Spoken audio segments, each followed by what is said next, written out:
Hello and welcome to the Tech Lunch Podcast, where we encourage our listeners to learn something new about tech every week. This can range from learning about new and exciting applications to the advancements in coding and technology. If you are always learning, you will always be a step above the rest. Take the time during lunch or during a break to listen and learn, kind of like a lunch and learn, but for the ears. This podcast will open the listeners' ears to new and exciting technologies they may have not been privy to in the past.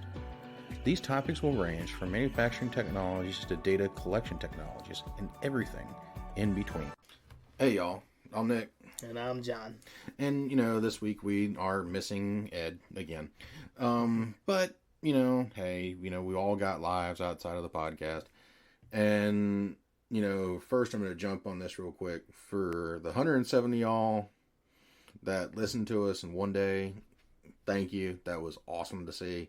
Yeah. Kind of made it worth it. Kind of made us laugh a little bit about it because I thought my math was wrong.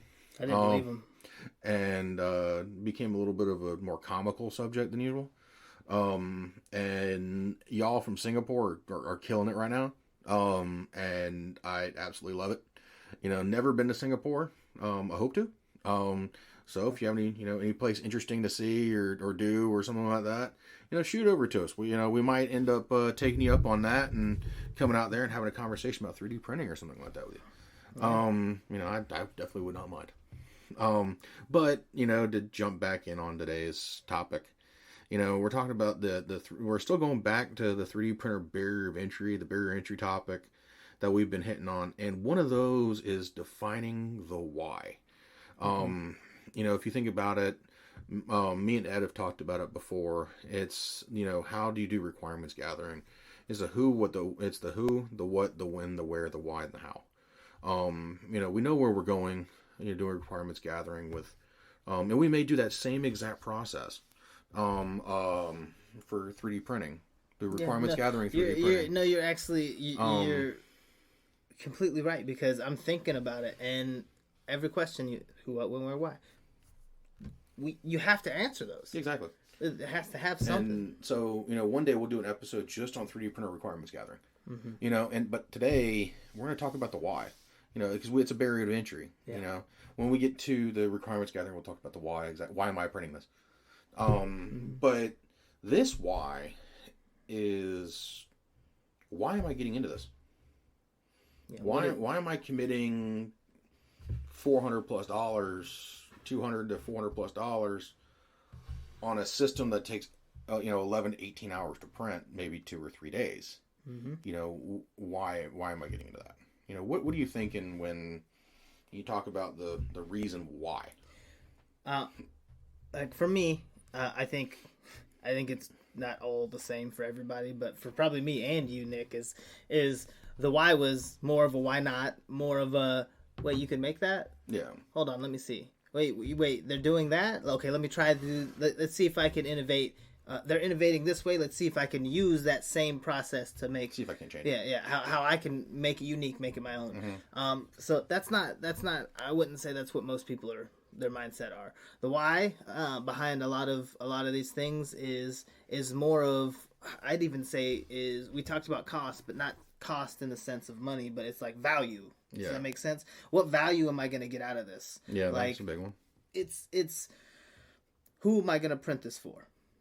What would I even print first? Like, if I were to get this, if I were to spend $300, $400, $500, what am I even going to start with? Do I have several things? Am I going to use it enough? Like, so those things, those are very valid questions. Oh yeah, definitely. Those are questions that I had when I first started, and seeing is believing. I was at my brother's house, living with him for a little while there, trying to get my feet. I just moved to Charleston, so trying to get my feet on the ground, and saw this 3D printer there, and kind of looking. I was like, what is that thing doing? I hear it buzzing in the background, and the prints that came off, he had a Prusa, just a Prusa at that time. The prints that came off that Prusa with no work, like post-processing either, no like added upgrades or anything like that, astounding. He had full-blown masks Mm-hmm. One print. Like I have I have an oni mask that has like it's like very Japanese. I painted it and I colored it for Halloween for myself, but that print took what 12 hours, and that was the most inspiring, I would say, for me, because I made something I can use. Yeah. And the usability of it slash reusability of it, so I can make I think I can make clips, for bags, like potato chips. I can make clips to close those back and keep them like secure. So those ideas, those questions is like, do I have a use case? Right. And that's where my mind goes, is as to the why, is what more so than anything else, because at the end of the day, like the why, the where, those are going to fall into place. Not necessarily the why. I meant to say where, who, it's you. I mean, it makes sense. Those will fall into place. But why am I printing this? What am I printing? When you can answer those two questions without, without hesitation much, like, that you've gotten to a clear path, that you have a project and you are moving towards it. Because honestly, we're all thinking one pieces, one-offs. Yeah. And I think that you shouldn't think in that small scale mindset. Like, you already did it a couple times. You printed it once. You're like, oh, okay, well, I'm going to make it smaller. Okay, that came out good too. I don't think I can make it any smaller though. So it's experimenting on that. Hit the max. Yeah, which is still impressive. It still articulates, like, it still moves around like it would be the scale that I made, like 200% the normal size. So, and we're talking about the dragon, like very I want to say standard, because a lot of people have the dragon, but it's not the Chinese New Year dragon. Yeah. That's the way I would explain it, is the Chinese New Year dragon. So we've been doing that for a while, but I guess I could toss it back to you, like. What are your thoughts? It's when getting into 3D printing, you kind of look at it as, an engineering trial, something you can play with. I was into it before I got the one I have now, a little bit, and was able to print the counting cubes for kids' birthdays, for Christmas, and when money was a little tighter, more hours, less money, that works. So yeah, makes sense. Being able to print the the kids' toys and stuff like that, for them and stuff like that, kind of really helped. It made it kind of a little creative, a little bit of fun. You get to be enjoyable with it, And now it's you kind of play like what I said with the dragons and stuff like that. You get like a fidgety thing that you're going with. The axials, you print those for kids. You build the parts and stuff like that you need for cabinets and whatnot. Out in the garage, I still have batteries being hung on my wall for my drill from a 3D printer. 3D printer, nice. So they're holding up my air guns too. Wow, and that's impressive, because your garage isn't insulated, so it's out in the heat, and it's like getting cooked like almost in an oven in the garage. Like, daily. Yeah, and so the fact that it withstands, that's impressive. It's been a couple years. Yeah, that's impressive, and it may probably bend or bow a bit, but it's not like dripping. The ones that are drilled in my wall that I put my drill batteries into, they're solid. Yeah, that's impressive. They're 100% solid. If you think about it, some of the stuff on that reloading bench, the blue cylinders that I've got downstairs in my garage, those are all 3D printed, because I didn't want to have to go spend money on the shell drop for the progressive reloaders. For the Hornady progressive reloaders. If you're into reloading, you know what I'm talking about. So I didn't want to go spend the money on it, and I found an open source way of doing it. Right. Still bought some of their parts, some of their bins and stuff like that, but it was, sure, let's do this. Let's go ahead and kick this off in the printer real quick. It'll be done in a couple days. Yeah. We'll come back to it. That, and being able to show kids that, hey, guess what? This is what this math actually looks like. Yeah. It's that engineering trial. So, why do I get into 3D printing, or why did I get into 3D printing? It's more or less, like you said, why not? There's too many things out there that point to, I can make that. Yeah. I need that. They find a different way of doing it. Yeah. And the only way I can make it is either I print it, or B, I find somebody to print it for me.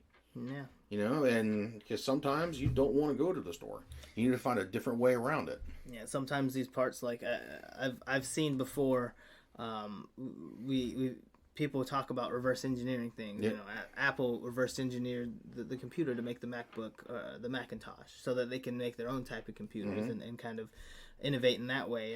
And you know, it's funny because you know Joseph Prusa made his it's the clone of the of the Ender. Yep. So it's like I'm gonna make it this way, and I'm gonna try to make it better. It's all beautiful.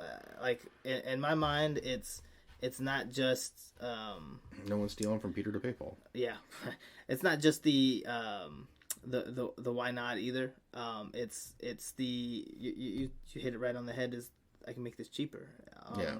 I oftentimes, so I have cabinets that, you know, my cats get into.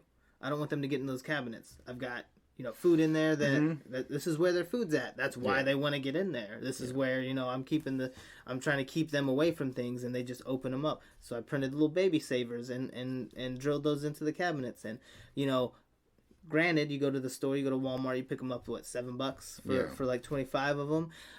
I bet you. But it costs you pennies on the dollar. Yeah, I printed them for less than $1. Yeah. It's incredible. And honestly, if I break them, guess what? I don't got to buy a new pack. Yeah. I just make the one I broke. It's like, you know, we looked at it earlier today. The keys for a keyboard. Yeah, they're being sold on Etsy and stuff like that. And I'm not trying to take any business out of people from Etsy, believe me. Not the plan and not the reason why. And they're selling like the bare bones blank kits, clicking keys for a 10-pack for what was it, like $45? Yeah, it's like 40, something like 40, that. 50, yeah. And I'm able to print 40 of them for less than $2. It's incredible. You know, a roll of filament that costs you $15 can print 40, you know, keys for a keyboard for, you know. Oh, I bet you could print a lot more than that. Oh yeah. I bet you print hundreds, even thousands of keycaps with one roll, one spool. Like it's crazy. If you think about it, that's great for a business, a small mom and pop technology shop or computer business where you're typing all day long, development agency where you're actually running the mechanical keyboards, you know, with the what company was that? I can't remember the name of them. The Cherry. Cherry MX. The Cherry MX clicking things in there, or ones that are compatible with their switches. You can buy a 3D printer and reprint the keys. Oh, I broke my key on my keyboard. You don't have to go out and buy a new print. You don't need to go out and buy a new one. You can replace the clicker in there and replace the key, and you're done. You just go in there and print it. You know, most thing that's going to cost you is the clicker. Yeah, it's such a good idea. It's such a good idea that we're going towards those things, because we get to the point of, I know we haven't said sustainability in a long time, but it touches on affordability too. For affordability and sustainability. I don't need to buy another 20 keycaps in a plastic bag, in a plastic box, shipped to me, taped with some extra plastic to like keep it cushioned so the caps don't break. I don't need all of that. I make it right here on site, and I don't need 40 extra. I need just 2-3 maybe. Yeah. So it not only it'll save your tail on cost and affordability, it's gonna save your tail on you know, you're not gonna have extra trash. You're not gonna have an extra 30 laying around that you're not gonna use, that it's just gonna gather dust. You are effectively just in time, just in sequence, exactly how much you need, right? So you don't have to work too much extra. So it's just a good idea. If you think about it, you know, if we're talking about the why, you know, since we are, you know, why do daycares not have a 3D printer in one of their offices where the adults are at that can print like wall hangers, stuff like that, for people to hang their backpacks? Yeah. Instead of going to the store and buying a big pack of these things, it's going to go bad eventually. You know, if a kid rips it off the wall and breaks it, oh well. Reprint it and call it good. You know, you know, we touched on it the other day. You know, why do we keep you know, stashes and stashes and stashes and stashes of this crap? sitting in the back room that we don't need. Oh yeah, that's oh man. And it's that, small businesses can jump on a 3D printer bandwagon. Schools, we preach about that all the time. Also, just bear with us. Sounds like a broken freaking record. We want you to learn about it. We want schools to do STEM and to get 3D printers in there. It's a lot easier than some other things. It'll solve so many problems. It's a handheld PowerPoint. You get to hold what you're learning. We talk about how kids learn, and not all of them learn reading off a book or doing a packet. Right. I hated the teachers that were like, "Here's a packet. Oh, Teach me something. Don't just make me read." Well, this. It's like print a globe and pass it around. Yes, for this geography. Is a sphere. Like this is what it looks like. And you can use it for geography. You can use it for poetry and literature. Think about that. Yeah. Shakespeare hold it. The skull. Print one of those out and pass it around. Exactly. Or if you're doing Edgar Allan Poe, you're printing. So you're even thinking thinking about making their life easier. I'm thinking even ergonomics. Like I'm thinking you get some TPU and you can print like friction or like let's say like vibration reduction for the bottom of the tables. So like you remember having to buy tennis balls for all of the chairs so that you wouldn't mark up the floor. You could 3D print the cups so that it doesn't do that. It's just, to me, it's you even take a bit of the burden off of the students. Honestly, the teachers are already underpaid, so you take burden off of, like, if you can take and remove the budget on some of those extra pieces there, and I'm going to be honest, I think I would allocate most of that to a teacher's salary. Mm-hmm. That would be worth it, because teachers are woefully underpaid already, and they're the ones that are taking, they're teaching the next generation. So if we're always complaining about the last generation, maybe we should teach the teacher or help the teacher a little bit. I know that's a little bit ranty, but if not put a bunch of if you don't want to put them in every single classroom, I get that. Yeah. Put one in the supply rooms. Yeah. Where they can go get their parts, they can print it from their classroom. Yeah. Walk in there, grab it, walk back out. Maybe a couple days, so make sure you get a couple in there, maybe one per teacher. Mm-hmm. Or if they need to print something, they can hit the key.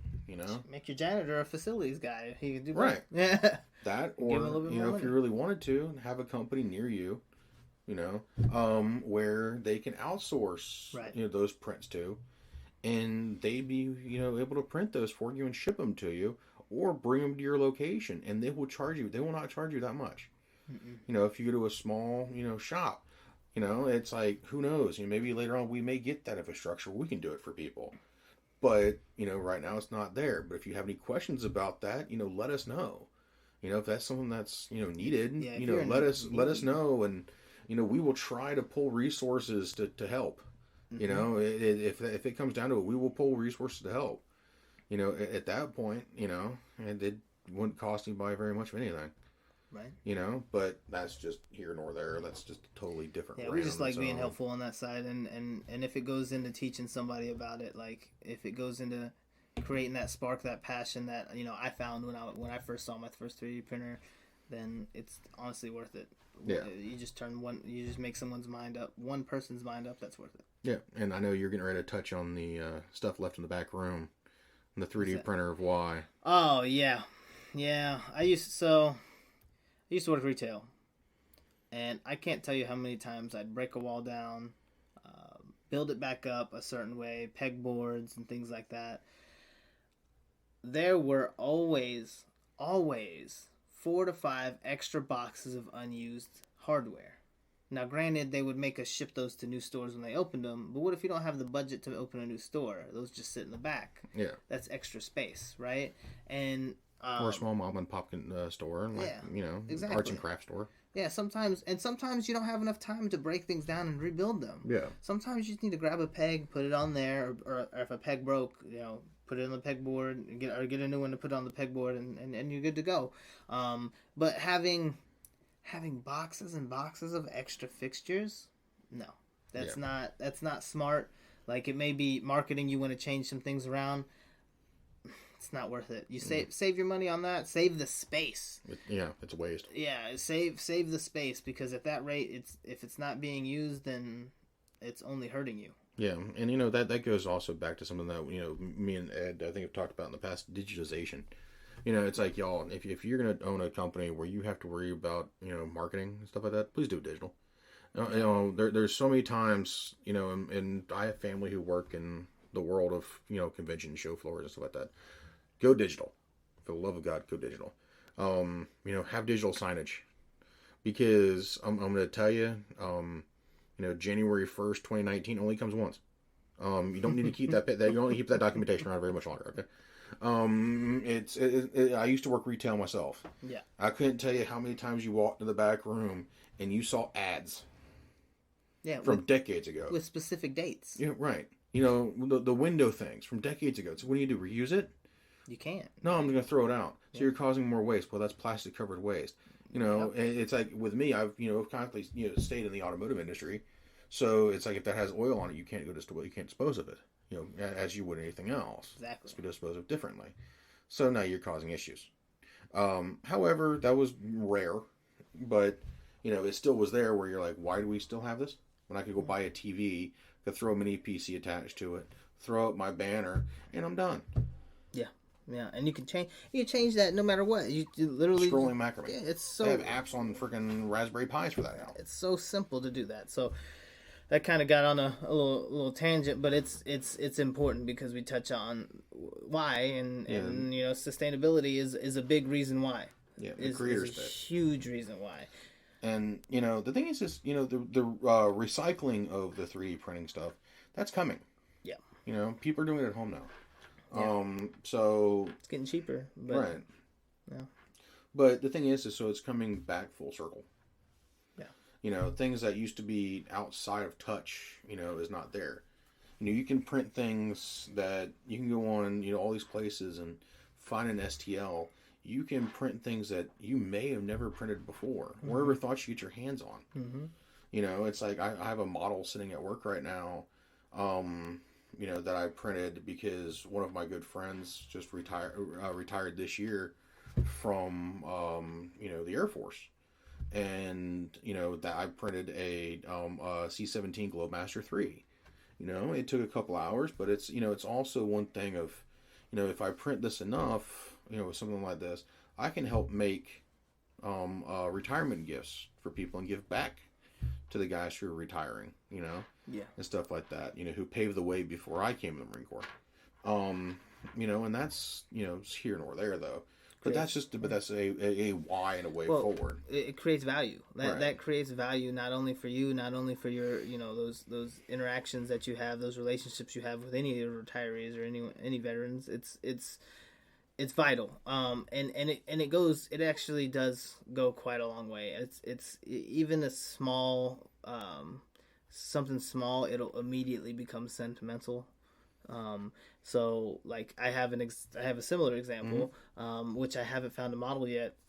I'm probably just gonna make the model myself. Is my dad owned a 1970 Chevy Nova, and that's like my dream car. Like I really want that, but not only just that, it's sentimental to have, just around. Like, and it'll remind you of that, or it reminds you more of than just what the print is. Yeah. So I think that the why often can get lost in that as well. Is like you're trying to, like you're thinking almost selfishly sometimes. Is like, what can I make for me? What can I make for me? What can I make for me? What can I make for others? What can I make for others? Yes, that's also valuable because you said gifts for the kids. There was a wedding that came up and I was like, oh hey, I got a printer, and they were talking about is something small. He was complaining about a problem he was having. He's like, man, I really should have just gotten the digital copies of these Nintendo Switch games. I have too many of them just laying around and I don't have like a shelf to put anything on. So I gave him some options. I said, hey, I'll 3D print you a shelf. Or there's this cool little model I found that it's the thwomp, and if you don't know what thwomp is, it's you go play some Mario Kart. It's the big stone that comes down and smashes you when you're driving. That's what thwomp is, but it opens up and it has slots and cartridges for you to put your games in. And that was his wedding gift. That was I worked with him on that, and he actually found it, and he said that this would probably cost $30, and I made it for less than $5. Yeah. So like, boom, I get you what you want. This is your wedding gift. Saved me money because I didn't have to pay for the expensive thing. And then you know what? I threw an extra print in there for his wife because, can't leave her out. Yeah, happy wife, happy life. Yeah, you're absolutely right. So it's. I don't want you to say I'm never gonna buy a gift again. Yeah, don't do that. No, because that's a great way to get in trouble. Because I can't 3D print a hairdryer. Nope. So. You probably come close though. Yeah, I mean you get there, but it's gonna be a little janky. You can print one with a NEMA 17 attached to it. I bet you. That would actually be pretty cool. All right, next video. We're gonna. No, but seriously though, some of those other things. Jerry rigging other stuff. Exactly. How do I make this toaster out of a 3D printer? But no. If you try that, please send us a picture. Yeah. We want to see how that ends. That'd be impressive. I'm gonna toast with my 3D printer. but you can make pancakes. Yeah, see that? Now there's another why. That's actually cool. If you own a like an Airbnb, Pancake Bot 2.0. Exactly. Mm-hmm. There's a company out there called Pancake Bot. Yeah, go get one of those. You can actually 3D print pancakes. Yeah, and they're edible. They're edible. Well, hopefully they're pancakes. Well, yeah, I mean, yeah. Just got to preface it because you never know. Yeah, y'all, PLA is not edible. Yeah, don't eat your standard. Don't eat plastic. Right. Don't huff paint. Please. I feel like it has to be said. Yeah, it's a health and safety warning. But they got the Pancake Bot. Get one of those things. Do special pancakes for your guests, or if you're in a hotel, or if you just want to give your kids something to do on a Saturday, while you go take a nap, you pour pancakes and hit the start button and walk away. If you're real bad at making pancakes, it'll do it for you. I mean, seriously, it's right. There are some people out there who can't make pancakes. Yeah, we don't want to comment on the culinary skills of everybody because some are better than others. I'm terrible. I'll make a pancake, but it's gonna be a little burnt. The old crispy.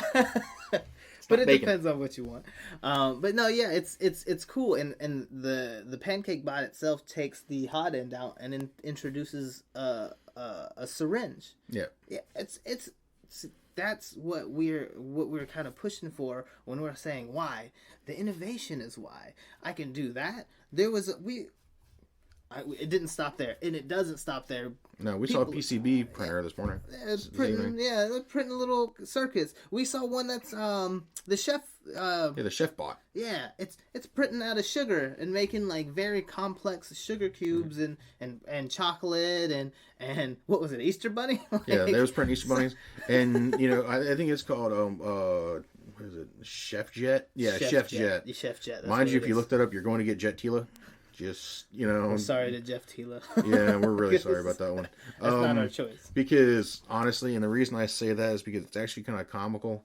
Because you can print out of mashed potatoes. Yeah. It's. I think if you told me that when you first started, I'd think you were crazy. Yeah. If you said, "Hey, I print out of mashed potatoes," and you work for me, I'm probably gonna send you to go to a drug test. Like, just because it's just what. If I didn't know what Chef Jet was. Mm-hmm. Now that I know what it is, one, I'm going to tell you to take a picture. Yeah, I want to see it. And then I'm going to laugh at you. Did you eat it? Yeah, did you eat it? How did it taste? Did it work out? Well, obviously you survived. I mean, right. Then we're going to have people like grinding up steaks and, spitting steaks through it, stuff like that. Who knows what you can do with that thing? I never knew if you would think about steak art, but... Paste. Yeah. It doesn't sound good. It's like the guy's doing it with refried beans. Yeah, we're good. Now you get Taco Bell art. No, you can keep that. I don't want that. Whole new use for Cheese Whiz. Yeah. Oh man, you could just have a canister you just put in upside down and pop in and oh man, no, you don't want that, guys. Yeah, don't. That seems dangerous. Yeah. But no, yeah, it's. I mean, but the idea, that's a different type of why. I would say the why stems into innovation. The why stems into not only what, where, when, but how, Yeah. right? Like, how am I going to use my printer if I get it? How am I going to make it valuable to me and, anyone that I'm, helping with printing or giving prints to or printing with. So, yeah, it's one of those things that, like, I've said it before. The printing shouldn't always be the end of the process. Right. Like, print the thing so that you can make whatever your project is work. Yep. You also got the removal lost PLA casting. Oh yeah, lost PLA casting is crazy. I mean, it works. I think there was a similar process before printing in PLA. Wax. Was it wax? I thought it was lost wax. Was there styrofoam or something like that too. too? Yeah. So there was a couple different ways you can make a mold or craft a mold. You can encase it in what material was that? I'm not sure what that was. Yeah, it's like a hardening agent. It wasn't clay, but it's like a consistency of clay. It's a liquid ceramic. Okay, ceramic. No, ceramic. That's It's a liquid ceramic that they dip in and they put in the kiln, and then off you go. 2,000 some odd degrees, and look at that. Yeah, it's crazy because you could make a PLA print for pennies on the dollar. Yep. And then I can turn around and make it brass or aluminum or whatever other metal I can melt with a forge.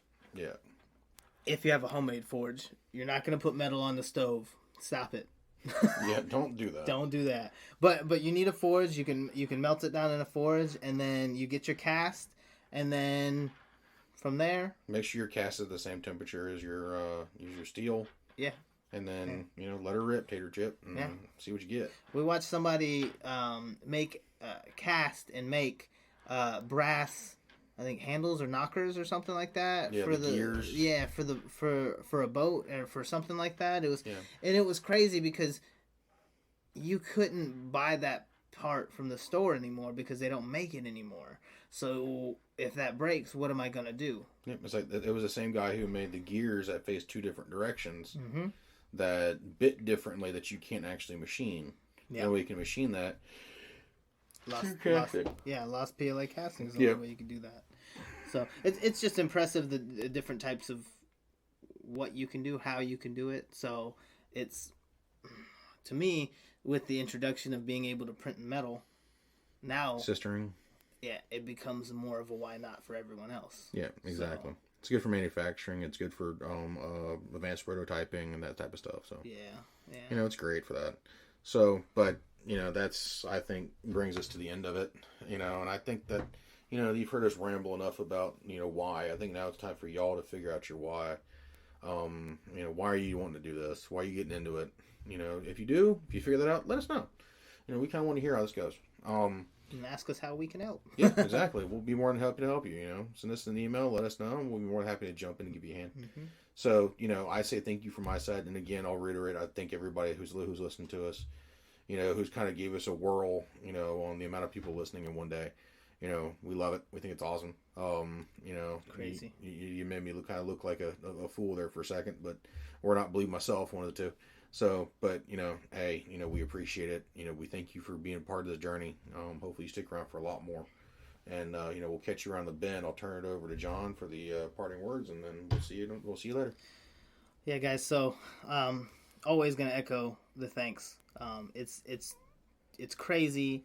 It's just absolutely ludicrous that anyone is tuning in, and in the volume that they tune in is I wasn't expecting anything like that anytime soon. So we appreciate you guys. Thanks for listening to us rant about some things. Thanks for listening to us get some of our ideas out, or even kind of just hearing what we're talking about. If you're one of those people that kind of stick around to the end of the podcast, we appreciate you even more. Yeah. Because most people don't even get this far. So, thanks for sticking with us. Stay tuned. We're going to keep things coming. And if there's anything that you want to see, just let us know, because that'll help us move forward with it. And having a direction will make this kind of so much easier. So let us help you. So. Yeah. All right. Yeah, that's all I had, though. Have a good one. Thank you for listening to the Tech at Lunch podcast, where we hope you learned something about tech during your break or during your lunchtime. If you did, please give us a follow to prevent missing future episodes. If you have any ideas or something you want to hear or learn about, please send us a show idea to podcast@vulcanara.com. Hope you have a good rest of the day and continue learning.